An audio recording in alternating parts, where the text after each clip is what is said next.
জুমার খুতবায় সংক্ষিপ্তভাবে আলোচনা পেশ করব।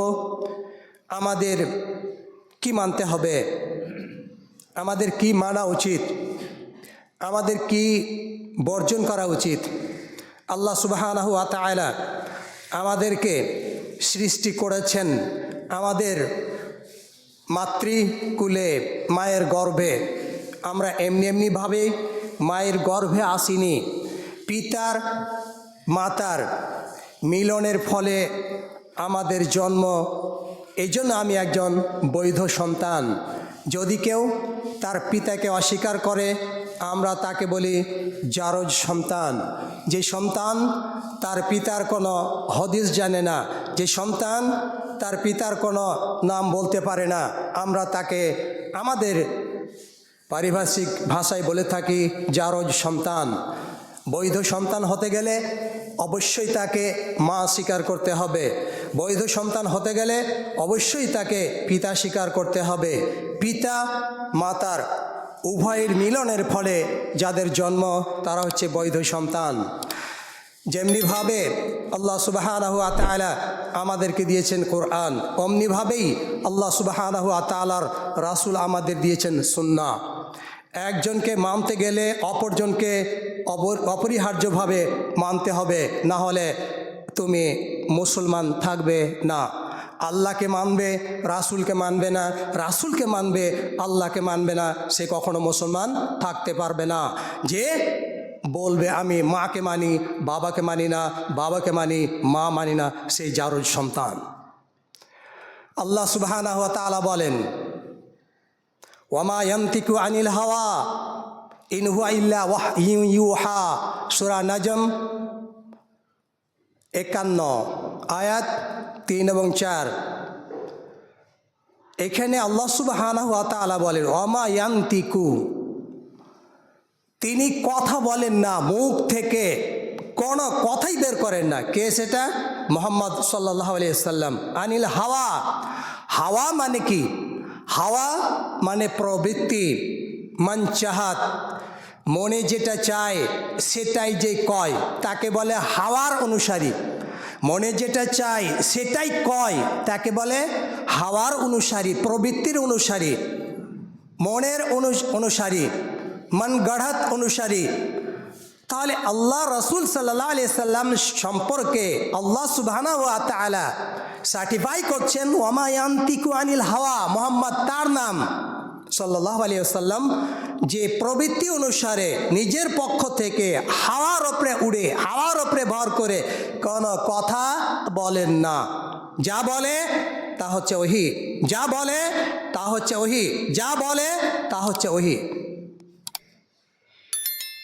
আল্লাহ সুবহানাহু ওয়া তাআলা বলতে বললেই মুহাম্মদ সাল্লাল্লাহু আলাইহি সাল্লাম বলবেন।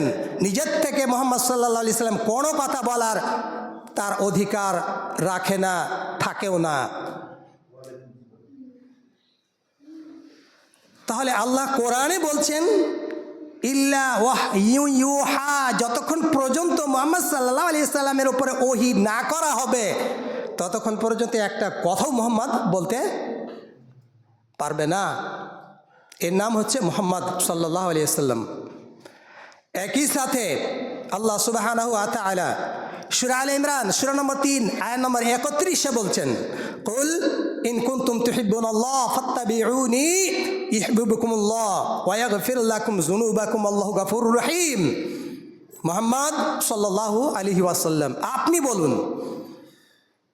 ইন কুনতুম তুহিব্বুনাল্লাহ, তোমরা যদি, আমি আল্লাহ, অর্থাৎ আল্লাহই বলতে বলছেন মোহাম্মদকে, মোহাম্মদ আপনি বলে দিন যদি তোমরা আল্লাহকে সন্তুষ্ট করতে চাও, ভালোবাসতে চাও, যদি তুমি বলো যে আমি আল্লাহকে ভালোবাসি, যদি তুমি আল্লাহকে ভালোবাসার দাবিদার হও, যদি তুমি আল্লাহকে ভালোবাসতে চাও, অথবা যদি তুমি আল্লাহর ভালোবাসা পেতে চাও, ফাত্তাবিউনি, আমি মুহাম্মদকে মেনে চলো, আমি মুহাম্মদকে মেনে চলো, আমি মুহাম্মদকে মেনে চলো। কে বলতে বলছেন? আল্লাহ সুবহানাহু ওয়া তাআলা। যে আল্লাহ ওহী করে বলছেন যে দুনিয়ার মানুষ শোনো আমার নবী কি বলে, মুহাম্মদ সাল্লাল্লাহু আলাইহি সাল্লাম দুনিয়ার মানুষকে বলছেন, এই দুনিয়ার মানুষ শোনো, তোমরা যদি আল্লাহর সন্তুষ্টি পেতে চাও, আল্লাহর ভালোবাসার দাবিদার হতে চাও, দাবি যদি করতে চাও, যদি তুমি বলো যে আমি আল্লাহকে ভালোবাসি, তাহলে আমি মুহাম্মাদের আনুগত্য করো, আমি মুহাম্মাদকেই মেনে চলো। তাহলে কি হবে? ইউহিব্বুকুমুল্লাহ, এর প্রতিফল হিসাবে, এর যাজা হিসাবে, এর বেনিফিট হিসাবে আল্লাহ তোমাদেরকে ভালোবাসবেন। ওয়ায়াগফির লাকুম, আরও উপহার উপঢৌকন দেবেন। ওয়ায়াগফির লাকুম যুনুবাকুম, তোমাদের পাপ রাশি ক্ষমা করা হবে। পাপ তখনই ক্ষমা করা হবে, আল্লাহর ভালোবাসা তখনই পাওয়া যাবে যখন মানুষ মুহাম্মদ সাল্লাল্লাহু আলাইহি ওয়াসাল্লামের আনুগত্য করবে কাজে এবং কথায়। কাজে এবং কথাই মুহাম্মদ সাল্লাল্লাহু আলাইহি ওয়াসাল্লামের আনুগত্য করতে হবে, তাহলেই সে আল্লাহর ভালোবাসা পাবে, তাহলেই সে গুনাহ থেকে মুক্ত হবে। মোবাইলটা সাইলেন্স করে দিন। বলছিলাম সূরা হাশরে, সূরা নম্বর 59, আয়াত নম্বর 7,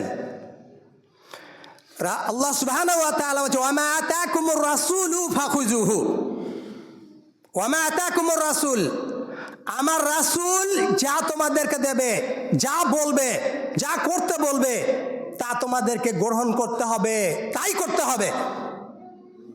আগেই বলেছি মুহাম্মদ তার নাম, যে ওহী ছাড়া কথা বলেন না।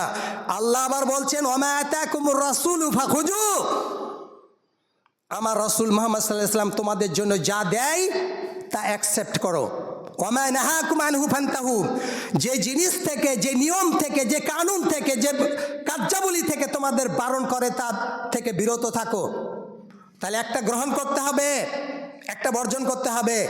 কি কাজ মুহাম্মদ সাল্লাল্লাহু আলাইহি ওয়াসাল্লাম আমাদেরকে গ্রহণ করার জন্য বলেছেন তা তাহলে দেখেছে কে? কোন কাজ রাসূল সাল্লাল্লাহু আলাইহি ওয়াসাল্লাম আমাদেরকে বর্জন করতে বলেছেন সেটা বর্জন করলো কে? কারা দেখলো? তাহলে একটা গ্রহণ করতে হবে, একটা বর্জন করতে হবে, একটা ন্যায় হবে তো একটা অন্যায় হবে, একটা ভালো হবে তো একটা মন্দ হবে, দুটা পাশাপাশি চলবে। রাত থাকলে দিন আসবে, দিন থাকলে রাত আসবে, ভালো মন্দ বুঝি। আর মানুষ মাছ খায় তো কাঁটা ফেলে খায়, কাঁটা শুদ্ধ খাই নাই।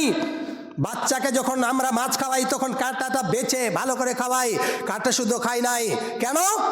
কাঁটা শুদ্ধ দিলে তার গলায় বিঁধে যেতে পারে, আর বিঁধে গেলে আপনাকে চিকিৎসালয়ে যেতে হবে বের করার জন্যে। বুদ্ধিমান মানুষ, আল্লাহ সুবহানাহু ওয়া তাআলা বলছেন আমার রাসূল যা দেবে তোমাকে তা নিতে হবে। তা রাসূলকে তাহলে পাওয়ার দেওয়া হয়েছে, মুহাম্মদ সাল্লাল্লাহু আলাইহি ওয়াসাল্লাম তুমি যা দেবে তা দুনিয়ার মানুষকে গ্রহণ করতে হবে। আর তুমি নিজের থেকে তা তো দিতে পারবে না, আমি যা দিতে বলবো না সেটাই তো তুমি দেবে। আল্লাহ সুবহানাহু ওয়া তাআলা সূরা আহজাব সূরা নম্বর 33 আয়াত নম্বর 21 এর মধ্যে বলছে, লাকাদ কানা লাকুম ফি রাসূলিল্লাহি উসওয়াতুন হাসানা লিমান কানা ইয়ারজুল্লাহা ওয়াল ইয়াউমাল আখিরা, যারা আল্লাহকে বেশি বেশি স্মরণ করতে চায়, পরকালকে পেতে চায়, আল্লাহকে যারা ভয় করে, তোমাদের জন্যে মুহাম্মদ সাল্লাল্লাহু আলাইহি ওয়াসাল্লামের জীবনে রয়েছে আদর্শ, তোমাদের জন্য উত্তম আদর্শ রাসূল সাল্লাল্লাহু আলাইহি ওয়াসাল্লামের জীবনে রয়েছে। তো রাসূল সাল্লাল্লাহু আলাইহি ওয়াসাল্লামের জীবনে কি এমন রয়েছে, তার থেকে আমরা কি দেখব, কি শিখব? তাহলে মুহাম্মদ সাল্লাল্লাহু আলাইহি ওয়াসাল্লাম একজন স্বামী হিসাবে কেমন ছিলেন, একজন রাষ্ট্র পরিচালক হিসাবে কেমন ছিলেন, একজন পিতৃ মাতৃহীন মানুষ হিসাবে কেমন ছিলেন, তিনি একজন নবী হিসাবে কেমন ছিলেন, তিনি একজন নবী হওয়ার আগে তিনি কেমন ছিলেন, তিনি একজন সমাজের মানুষ হিসাবে কেমন ছিলেন, তিনি একজন ছেলে মেয়ের বাবা হিসাবে কেমন ছিলেন, তিনি একজন সঙ্গী সাথীদের সাথে চলার সময় কেমন ছিলেন, তিনি যানবাহনে চলার সময় কেমন ছিলেন, তিনি বাড়ি ঘরে চলাফেরার সময় কেমন ছিলেন, তিনি পোশাক আশাক পরিধানের ক্ষেত্রে কেমন ছিলেন, তিনি খাওয়া দাওয়ার ক্ষেত্রে কেমন ছিলেন। আল্লাহ সুবহানাহু ওয়া তাআলা বলেছেন, লাকাদ কানা লাকুম ফি রাসূলিল্লাহি উসওয়াতুন হাসানা, তোমাদের জন্য মুহাম্মদ সাল্লাল্লাহু আলাইহি সাল্লামের মধ্যেই রয়েছে উত্তম আদর্শ, অন্য কারো মধ্যেই সেই উত্তম আদর্শ নেই। সর্বশ্রেষ্ঠ যদি আদর্শ আমি দিয়ে থাকি পৃথিবীর মধ্যে কোন মানুষকে, জমিনের উপরে আকাশের নিচে, তাহলে আমি দিয়েছি মুহাম্মদ সাল্লাল্লাহু আলাইহি সাল্লামকে। তাকেই ফলো করতে হবে, তার ফলোয়ার তোমাদেরকে হতে হবে। যা বলেছে, যা করেছে, যেভাবে বলেছে ওভাবে বলতে হবে, যেভাবে করেছে সেভাবে করতে হবে, যেভাবে খেয়েছে সেভাবে খেতে হবে, যেভাবে তিনি শুয়েছেন সেভাবে শুইতে হবে, যেভাবে তিনি বাড়িতে প্রবেশ করেছেন সেভাবে প্রবেশ করতে হবে, যে ধরনের পোশাক পরিধান করেছে সেই পোশাক তাহলে পরিধান করতে হবে। তাহলে উত্তম আদর্শ কার মধ্যে পাওয়া যাবে? যেভাবে তিনি রাষ্ট্র পরিচালনা করেছেন সেভাবে তার কাছে রাষ্ট্র পরিচালনা শিখতে হবে, যেভাবে তিনি স্ত্রীদের কাছে চলাফেরা করেছেন সেভাবে আপনাকেও শিখতে হবে। আপনার স্ত্রীর সঙ্গে আপনি কিভাবে আচরণ করবেন, আপনি পিতা হিসাবে কিভাবে আপনি ছেলে মেয়েদের সঙ্গে আচরণ করবেন, যেভাবে মুহাম্মদ সাল্লাল্লাহু আলাইহি ওয়াসাল্লাম তার পিতা মানে ছেলে মেয়েদের সঙ্গে আচরণ করেছেন। তাহলে উত্তম আদর্শ কার মধ্যে? মুহাম্মদ সাল্লাল্লাহু আলাইহি সাল্লামের মধ্যে। কোরআনে ডিটেলসে কোনো কিছু কথা নেই। কোনো মানুষ যদি বলে যে আমি কোরআনকে মানব, রাসূলের সুন্নাহ মানব না, একই কথা, সে মুসলমান থাকবে না। একই কথা বলছি, এক্সাম্পল স্বরূপ কেউ যদি বলে আমি পিতা মানি না, তাহলে সে জারজ সন্তান। কেউ যদি বলে আমি মুহাম্মদ সাল্লাল্লাহু আলাইহি ওয়াসাল্লাম সুন্নাত মানি না, তাহলে মুসলমান থাকবে না। উভয়ের সমন্বয়ে ইসলাম, উভয়টির মাধ্যমে ইসলাম, একটিকে বাদ দিয়ে অপরটি কোনো ইসলাম থাকবে না।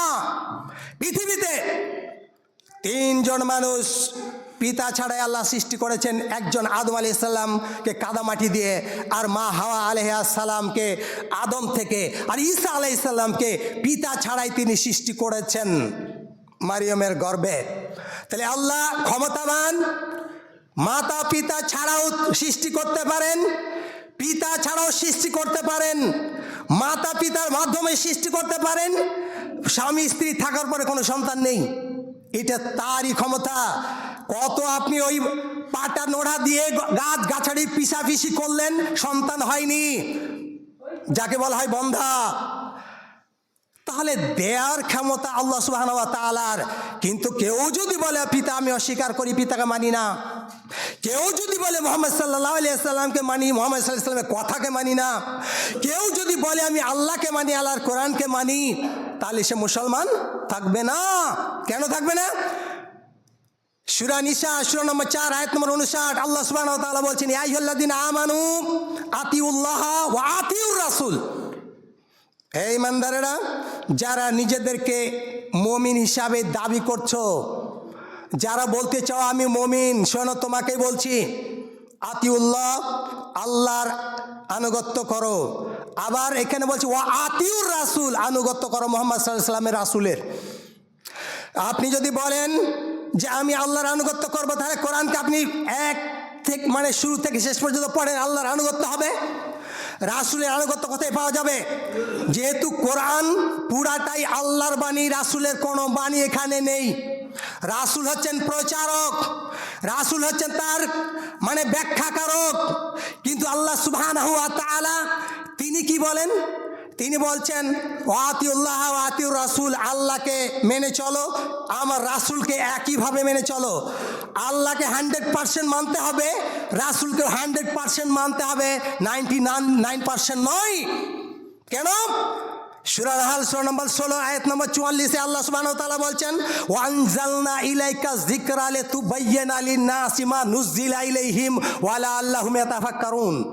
ওয়ানজালনা ইলাইকা যিকরা, আমি তোমার উপরে জিকির নাজিল করেছি, আমি তোমার উপরে ওহীর বিধান নাজিল করেছি। জিকির বলতে এখানে কোরআন, জিকির বলতে ওহীর বিধান, জিকির বলতে এখানে ইলম। তাহলে ওয়ানজালনা ইলাইকা যিকরা, আমি তোমার উপরে কি করেছি? কোরআন নাজিল করেছি, জিকির নাজিল করেছি। কেন? লিতুবায়্যিনা লিন-নাস, যাতে করে তুমি এটার ব্যাখ্যা বিশ্লেষণ করে মানুষদেরকে স্পষ্টভাবে বুঝিয়ে দিতে পারো। লিতুবায়্যিনা লিন-নাস মা নুযিলা ইলাইহিম, তাদের কাছে যে বিধান, তাদের কাছে যে ওহী, তাদের কাছে যে জিকির, তাদের কাছে যে ইলম, তাদের কাছে যে ওহীর বিধান পাঠানো হয়েছে, দেয়া হয়েছে, এর ব্যাখ্যাকারক হিসাবে তোমাকেই এই আদেশ দেওয়া হলো। তুমি সেটা ব্যাখ্যাকারক, তুমি তার স্পষ্টভাবে প্রচারক। লিতুবায়্যিনা লিন-নাস মা নুযিলা ইলাইহিম, কেন তুমি তাদের কাছে প্রচার করবে? ওয়া লাআল্লাহুম ইয়াতাফাক্কারুন, যাতে তারা এটা চিন্তা ভাবনা করতে পারে, যাতে তারা এটা নিয়ে ফিকির করতে পারে।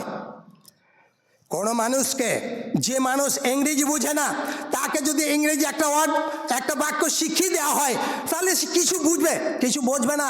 তাহলে বুঝিয়ে দিতে হবে, তাহলে বুঝবে যে হ্যাঁ এটার অর্থ তাহলে এটা হয়। তাহলে মুহাম্মদ সাল্লাল্লাহু আলাইহি সাল্লামকে বোঝানোর দায়িত্ব দিয়ে আল্লাহ সুবহানাহু ওয়া তাআলা তাকে এই ধরাধামে পাঠিয়েছেন। যদি আপনি বলেন যে মুহাম্মদ সাল্লাল্লাহু আলাইহি সাল্লামকে মানি, তার কথাকে মানি না, তাহলে মুসলমান থাকা যাবে না। তাহলে কি করতো আল্লাহ সুবহানাহু ওয়া তাআলা? এই পুরা কোরআনকে 114টি অধ্যায় বা 114টি সূরাযুক্ত কোরআনকে টুক করে জিবরাইলের মাধ্যমে বা নিজেই স্বর্ণাক্ষরে লিখে কাবা ঘরের চত্বরে দিয়ে দিত। বলা হতো আজ মানে সাউন্ড করে যে আজকে তোমাদের জন্য সংবিধান দেওয়া হচ্ছে, এইটা তোমরা ফলো করবে, এইটা ফলো করলেই তোমরা নাজাত পাবে। এমন কোনো বিধান, এমন কোনো সিস্টেম আল্লাহ করেননি, একদিন এটা নাজিল করেননি। কেউ যদি বলে আমি কোরআনকে মানি, তার কাছে প্রশ্ন, কোরআনটা তাহলে কতদিনে নাজিল হয়েছে, কোন সূরাটা আগে, কোন সূরাটা পরে, কোনোই কিছু নেই। মন গড়াত, মানে নিজের থেকে কিছু বলার ছাড়া কোনো উপায় নেই। যদি সে বলে আমি মুহাম্মদকে মানি, মুহাম্মাদের কথা মানি না, তাহলে কোরআনটাই যে আল্লাহর, তোমাকে কে বলেছে? কোরআনটাই যে আল্লাহর বাণী, তোমাকে কে বলেছে? মুহাম্মদ সাল্লাল্লাহু আলাইহি সাল্লামই বলেছেন। কাকে? যায়েদ বিন সাবেতকে আর অন্যান্য সাহাবীকে যারা কোরআন লিখতেন। মুহাম্মদ সাল্লাল্লাহু আলাইহি সাল্লাম আক্ষরিক অর্থে তিনি কি ছিলেন না, মানে লিখা জানতেন না। আল্লাহ তার ব্যবস্থা করে দেয়নি মানুষ যাতে করে পরবর্তীতে না বলতে পারে মুহাম্মাদের রচনা সাল্লাল্লাহু আলাইহি সাল্লাম, এই জন্যে এই ব্যবস্থা আল্লাহ করে দেয়নি। তাহলে যে সমস্ত ওহী রাইটার ছিলেন তাদেরকে বলতেন এই আয়াতটা অমুক সূরার শুরুতে, মাঝে, শেষে রাখো, এইটা অমুক সূরার পরে রাখো। বলতেন, যেটা বলতেন ওটাকেই বলে হাদিস। যেটা বলতেন এই সূরাটাকে অমুক জায়গায় রাখো, এটাই হলো হাদিস। তাহলে কোনো মানুষ যদি দাবি করে আমি হাদিস মানি না, তাহলে মুসলমান থাকবে না। রেল লাইনে চড়ো, রেল লাইন দেখা হয়েছে, রেলের উপরে চেপে যায়, দুইটি পাত বিছানো আছে, 1 ইঞ্চি এদিক ওদিক হতে গেলে যেমন যাত্রীদের কি হবে? যাত্রীদের ধ্বংস হবে, ট্রেন পাল্টি হবে। একটু উঁচু নিচু হলে, একটু যদি সরে যায়, তাহলে কি হবে? আর ট্রেন লাইনের উপরে থাকবে না, লাইনচ্যুত হবে। দুটাই হচ্ছে আমাদের জন্য পাথেয়, কোরআন এবং সুন্নাহ, সহিহ সুন্নাহ। এই দুটা যতক্ষণ পর্যন্ত আমরা সঠিকভাবে মেনে চলবো, তাহলেই আমাদের নাজাত হবে, নচেত নাজাত হবে না। কেন না? আল্লাহ সুবহানাহু ওয়া তাআলা নিজে বলছেন আতিউল্লাহ আতিউর রাসূল, আল্লাহর আনুগত্য করো, রাসূলের আনুগত্য করো। তবে ওয়া উলিল আমরি মিনকুম, তোমাদের কাছে যারা শাসক রয়েছে, নেতা রয়েছে, তাদের কথা শোনো। তোমাদের কাছে যারা আলেম ওলামা রয়েছে, তাদের কথা শোনো। তবে শোনো, ফাইন তানাজাতুম ফি শাইইন ফারুদ্দুহু ইলাল্লাহি ওয়া রাসূল। যদি তোমাদের সেই নেতার কথা শুনতে গিয়ে, সেই ইমামের কথা শুনতে গিয়ে, সেই আলেমের কথা শুনতে গিয়ে যদি কিছু হয়, সংশয় সৃষ্টি হয়, সন্দেহ সৃষ্টি হয়, ঝগড়া বিবাদ সৃষ্টি হয়, কি করো? ফারুদ্দুহু ইলাল্লাহ, সেটাকে আল্লাহর দিকে ফিরিয়ে নাও, রাসূলের দিকে ফিরিয়ে দাও, অর্থাৎ কিতাবের দিকে, সুন্নাহর দিকে ফিরো। এই সমাধান কি আছে? আল্লাহ সুবহানাহু ওয়া তাআলা বলেন সূরা নিসা 16 নম্বর 4 আয়াত নম্বর 65, সেখানে বলা হয়েছে ফালা ওয়া রাব্বিক লা ইউমিনুনা হাত্তা ইউহাক্কিমুকা ফিমা শাজারা বাইনাহুম সুম্মা লা ইয়াজিদু ফি আনফুসিহিম হারাজাম মিম্মা কাযাইতা ওয়া ইউসাল্লিমু তাসলিমা। মুহাম্মদ সাল্লাল্লাহু আলাইহি সাল্লামকে বলছেন আল্লাহ সুবহানাহু ওয়া তাআলা, ফালা ওয়া রাব্বিক, তোমার রবের কসম করে বলছে। আল্লাহ নিজেকে নিজেই বলছেন, মুহাম্মদ তোমার রবের কসম করে আমি বলছি, ফালা ওয়া রাব্বিক লা ইউমিনুনা, ওরা মুমিন হতে পারবে না, ওরা বিশ্বাসী হতে পারবে না। কারা?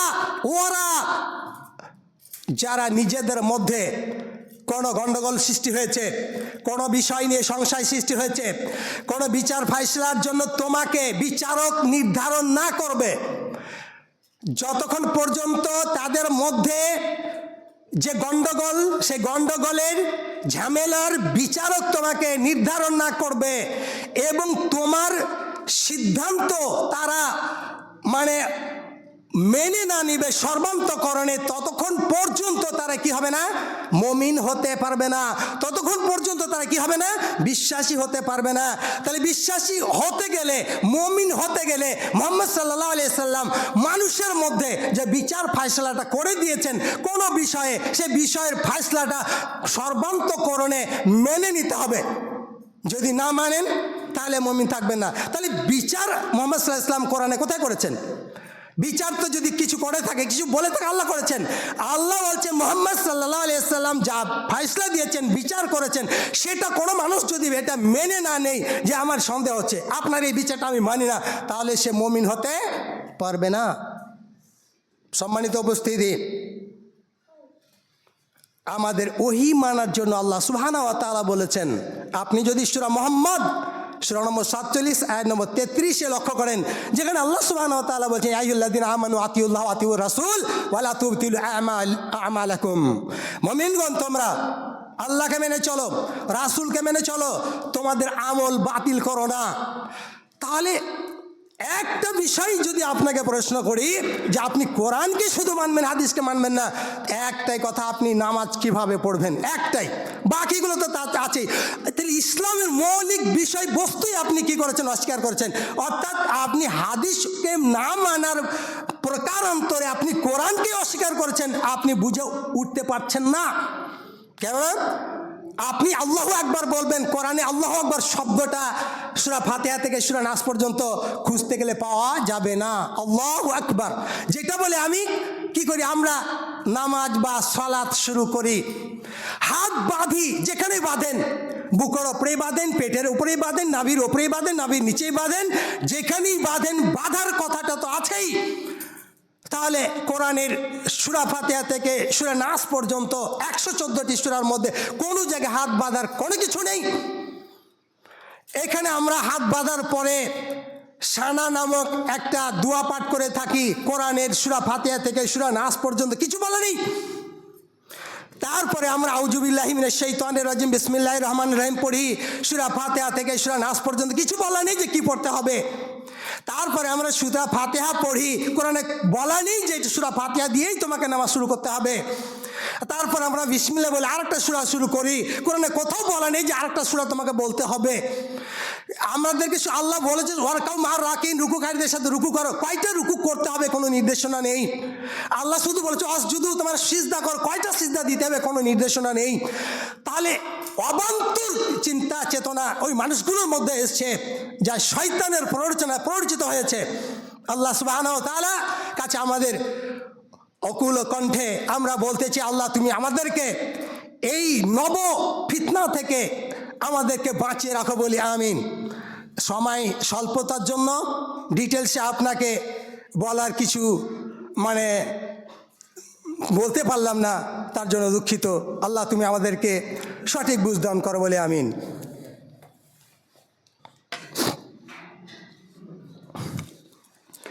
আলহামদুলিল্লাহ ওয়াহদা ওয়াসসালাতু ওয়াসসালামু আলা মান লা নাবিয়্যা বা'দ। তাহলে আল্লাহ সুবহানাহু ওয়া তাআলা সূরা নিসা সূরা নম্বর 4 আয়াত নম্বর 80 বলছেন, মাই ইউতির রাসূলা ফাকাদ আতা আল্লাহ। যে ব্যক্তি রাসূলকে মেনে নিল সে আল্লাহকে মেনে নিল। আল্লাহ এরকম কোন আয়াত নাজিল করেননি কোরআনের মধ্যে যে আমাকেই মানো, অর্থাৎ আতিউল্লাহ, আর কিছু বলেনি, এরকম আয়াত খুঁজে পাওয়া যাবে না। যেখানেই আল্লাহ আতিউল্লাহ বলেছেন, আল্লাহকে মানো, সেখানেই আল্লাহ যুক্ত করেছেন আমার মুহাম্মদ সাল্লাল্লাহু আলাইহি সাল্লামকে মানো। মানুষ তিনি, মানুষও তুমি। তাহলে তুমি তোমার জন্য কি করণীয় কি বর্জনীয় মানুষ হিসাবে তিনি দেখাবেন। মানুষ হিসাবে তিনি যা দেখাবেন তোমরা মানুষ হিসাবে তা মেনে নেবে। মানুষ হিসাবে তিনি যা করে দেখাবেন তোমরা মানুষ হিসাবে সেটা করবে। তিনি মানুষ হিসাবে যেটা বলছেন সেটা মানুষ হিসাবে তোমরা বলবে। ওয়ামাই ইউতির রাসূলা ফাকাদ আতা আল্লাহ। আল্লাহ এতটা বলছেন যে যে ব্যক্তি রাসূলকে মানলো পক্ষান্তর সে তো আমাকেই মেনে নিল। কিন্তু এটা কথা বলেনি আল্লাহ যে যে ব্যক্তি আমাকে মানলো রাসূলকে মেনে নিল, এরকম কথা নেই। বহু জায়গাতে রয়েছে রাসূলকে মানতে গেলে আল্লাহকে মানা হবে, রাসূল আনুগত্য করতে গেলে আপনি নাজাত পাবেন। যেমন চলো সূরা নিসা সূরা নম্বর 4 আয়াত নম্বর 115, ওয়া মান ইউশাকিকির রাসূলা মিন বাদি মা তাবায়্যানা লাহুল হুদা ওয়া ইয়াত্তাবি গায়রা সাবিলিল মুমিনিন নুওয়াল্লিহি মা তাওয়াল্লা ওয়া নুসলিহি জাহান্নাম ওয়া সাআত মাসীরা। ওয়া মান ইউশাকিকির রাসূল, যে ব্যক্তি আমার রাসূলের বিরুদ্ধাচরণ করবে, আল্লাহ কত বড় মানে রাগান্বিত হয়ে বলছেন ওয়া মান ইউশাকিকির রাসূল, এটা আল্লাহ বলছে না যে ব্যক্তি আমার বিরুদ্ধাচরণ করবে আমি ওকে জাহান্নামে পুরবো না।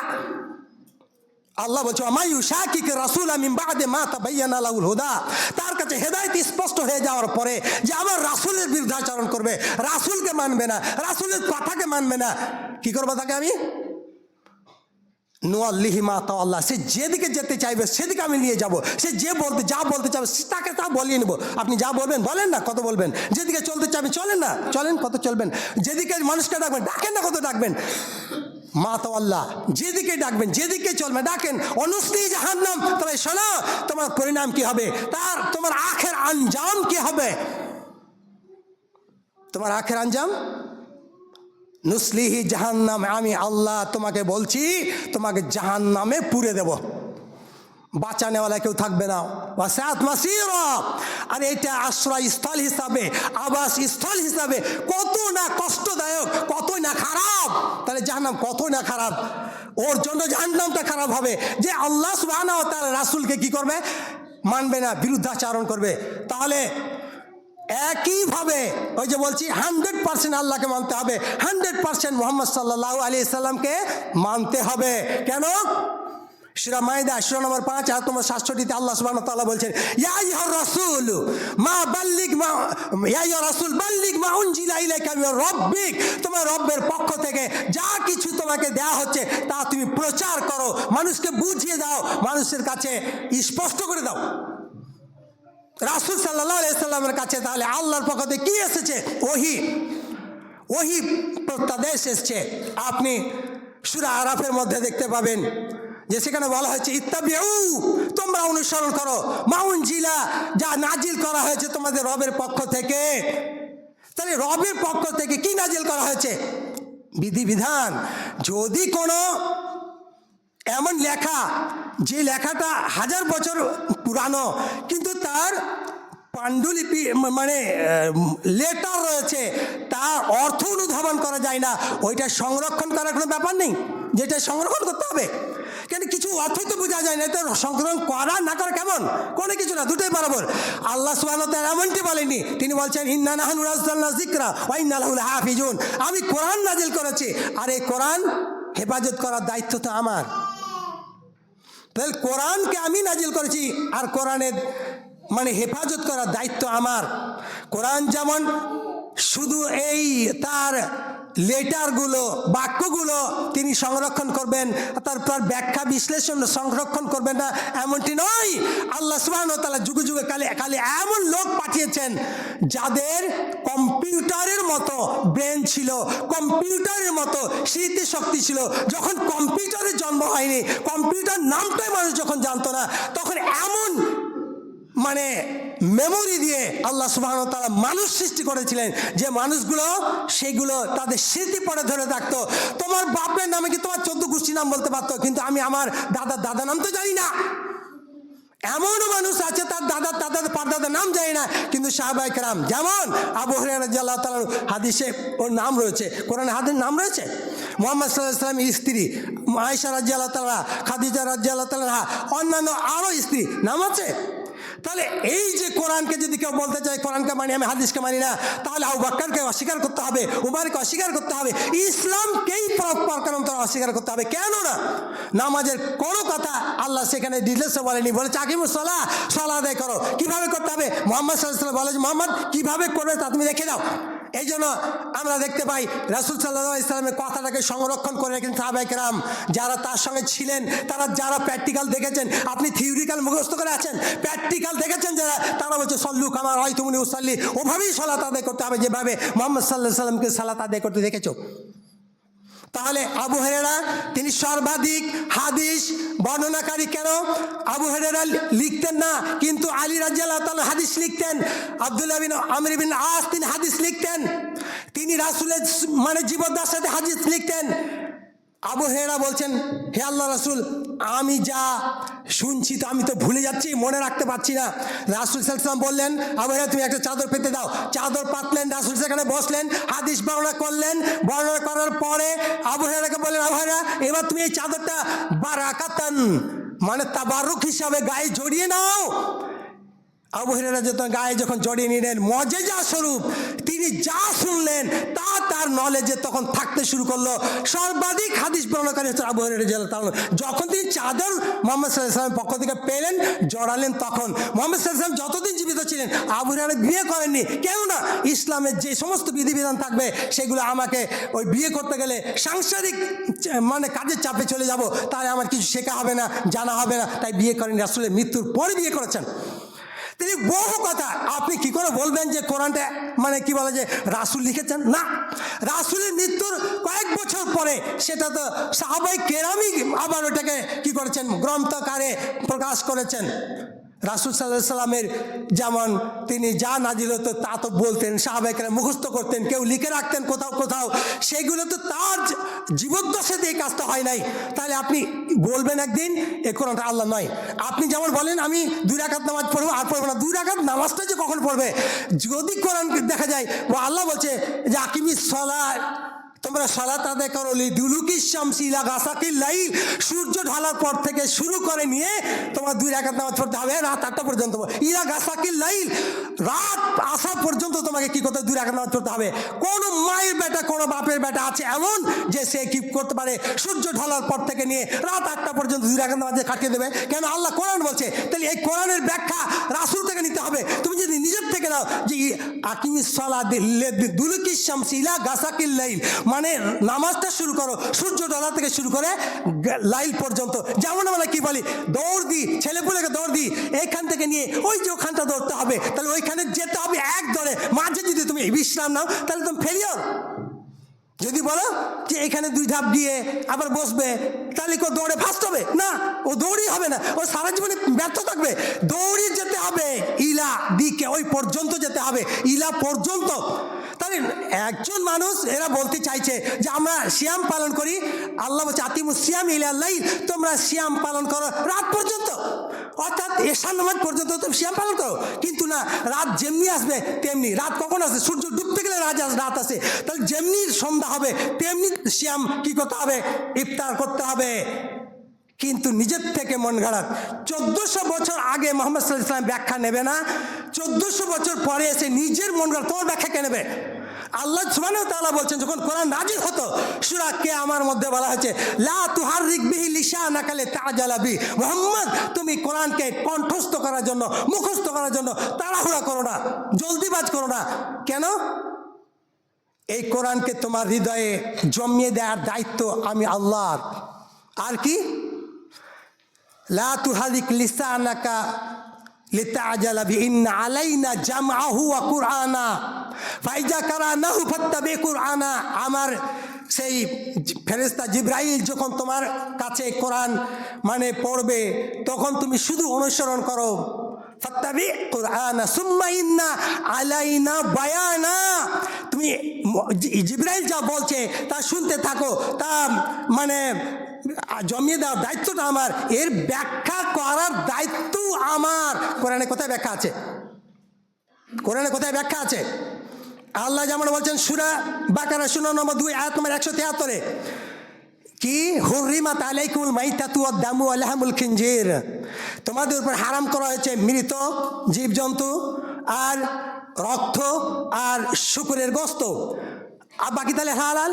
কাক হালাল তোমার কাছে, চিলা হালাল, বাঘ ভাল্লুক কুকুর বিড়াল সবই হালাল। যেখানে আল্লাহ বলছে সূরা আনামের মধ্যে যে বিসমিল্লাহ বলে যেই পশু জবাই করা হবে তার গোশত খাওয়া যাবে, আর যে পশুর বিসমিল্লাহ বলে জবাই করা যাবে না তার গোশত খাওয়া যাবে না। তাহলে কুকুরটা বিসমিল্লাহ বলতে গেলে বলে জবাই করতে গেলে খাওয়া যাবে না? যাবে না।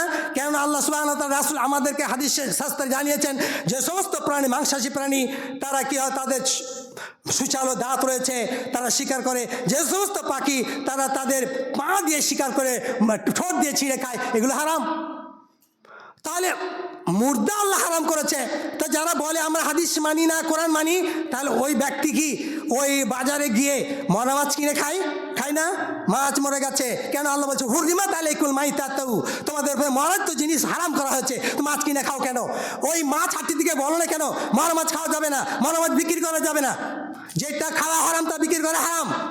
তাহলে এই মরা মাছটা খাওয়া এখন হারাম, বিক্রি করা হারাম। বলো দেখি তোমার গায়ের চামড়াটা ছিলে না যায়? তাহলে আল্লাহ সুবহানাহু ওয়া তাআলা রাসূল আমাদের বলেছেন উহিল্লাত লানা মাইতাতানে, আমাদের জন্য দুইটি জিনিস হালাল করা হয়েছে, অর্থাৎ মুর্দা দুইটি জিনিস। সেটা কি? একটা হচ্ছে জারাদ, একটা হচ্ছে ফড়িং, আর একটা হচ্ছে মাছ, হুত। তাহলে দুইটা জিনিস জীবিত যেমন খাওয়া যাবে, মরাও তেমনি খাওয়া যাবে। অমনিভাবে যেমন দম, রক্ত হারাম, তবে রাসূল সাল্লাল্লাহু আলাইহি ওয়াসাল্লাম কি করেছেন? ব্যাখ্যা করেছেন যে কি দুইটা রক্ত আমাদের জন্য হালাল, একটা হচ্ছে কলিজা, একটা হচ্ছে পিলহাই। তাহলে এটা রক্তর জমাট বাঁধা রূপ, তাহলে এই দুটো আমাদের জন্য হালাল। কোথায় হালাল? হাদিসে গিয়ে হালাল, কোরআনে হারাম। তাহলে কি কলিজা খাই না? কলিজা খায়। সম্মানিত উপস্থিতি, তাই আমরা যাতে করে বিভ্রান্ত না হই, পথভ্রষ্ট না হয়, পদচ্যুত না হয়, তার জন্য আমাদেরকে সজাগ থাকতে হবে। কোরআন বেশি অধ্যয়ন করতে হবে, কোরআনের ব্যাখ্যা বিশ্লেষণ আমাদের পড়তে হবে, জানতে হবে। আল্লাহকে যেমনিভাবে জানবো, মুহাম্মদ সাল্লাল্লাহু আলাইহি সাল্লামকে তেমনিভাবে আমাকে জানতে হবে। মুহাম্মদ কে ছিলেন, তিনি কি করতেন, কি করেছেন, কি করে দেখিয়েছেন, তাহলে সমস্ত কিছু দেখতে হবে। একজন যে কোরআনে বলতে চায় যে কোরআনকে মানবো, তাহলে তাকে কীভাবে মাটি দিতে হবে? ও দাঁড় করে রাখি দিয়ে না শুয়ে দিয়ে? কোরআন তার কিছু নেই। সে বিবাহ শাদী করেছে, তার ছেলে মেয়েদের বিবাহ শাদী দেবে, কীভাবে দিবে? যাকে তাকে কি ধরে নিয়ে আসবে? কোরআনে কিচ্ছু নেই। ফানকিহু মা তাবা লাকুম, যাকে পছন্দ হয় তাকে বিয়ে করো, যাকে পছন্দ তাকে বিয়ে করো। কারো স্ত্রীকে বিয়ে করো, তাহলে কোরআনে এটা নেই। কারো স্ত্রীকে বিয়ে করা যাবে কিনা এটা তো কোরআনে নেই। তাহলে কি যে কারো মানে স্বামীর অধীনে রয়েছে যে স্ত্রী, তাকে বিয়ে করা যাবে না? সেটা হাদিসে রয়েছে, সেখানে দেখতে হবে। তো ফানকিহু, আল্লাহ বলছে শুধু বিবাহ করো, তাহলে বাপ বেটা ছেলে সবাইকে একসঙ্গে বিয়ে করতে হবে? জি না। সম্মানিত উপস্থিতি, কোরআন বুঝতে গেলে মুহাম্মদ সাল্লাল্লাহু আলাইহি সাল্লামকে লাগবেই, কোরআন বুঝতে গেলে হাদিস লাগবেই। হাদিসবিহীন ইসলাম অচল, হাদিসবিহীন ইসলাম অচল, হাদিসবিহীন ইসলাম অচল। কোরআনে শুধু কী দেয়া আছে? কোরআনে সাংকেতিক চিহ্নর মতো কিছু দেয়া আছে, যেটাকে আপনি ইনিশিয়াল বলবেন। ইনিশিয়ালে যদি কেউ মানে সই করে, সিগনেচার করে, কে করেছে উদ্ধার করা কঠিন। ফুল সিগনেচার করতে গেলে বলতে পারবো এইটা উমুকের সিগনেচার বা উমুক নামে লোকটাকে চেনো, কিন্তু যদি ইনিশিয়াল করা হয় চেনার কোনো উপায় নাই যে এটা কে। এমনিভাবে আল্লাহ সুবহানাহু ওয়া তাআলা বহু মৌলিক বিধিবিধান দিয়েছেন ইনিশিয়ালভাবে। কেন? রাসূলকেই তো পাঠানো হয়েছে ব্যাখ্যা কারক হিসাবে, আর ব্যাখ্যা কে বলে দেবে? আল্লাহই তো বলে দেবে। তাহলে আল্লাহ সুবহানাহু ওয়া তাআলা একদিনে টুপ করে কোরআন দেয়নি, 23টা বছর অতিক্রম হয়েছে। 23 বছরে মানুষের যা প্রয়োজন হয়েছে তা দিয়েছে। আপনি দেখেছেন ওখানে যখন কি করা হয়েছে, যখন মদকে হারাম করা হয়েছে, একবারে হারাম করে দেওয়া হতো না, একবার হারাম করা হয়নি, 3টা ধাপে হারাম করা হয়েছে, 3টা ধাপে হারাম করা হয়েছে। তাহলে মানুষের মগজ ধোলাই করা হয়েছে। মানুষকে আগে বুঝার মতো শক্তি আল্লাহ দিয়েছেন, মানুষকে এটা গ্রহণ করার মতো যোগ্যতা যখন দিয়েছেন, তখন এইটাকে হারাম করা হয়েছে।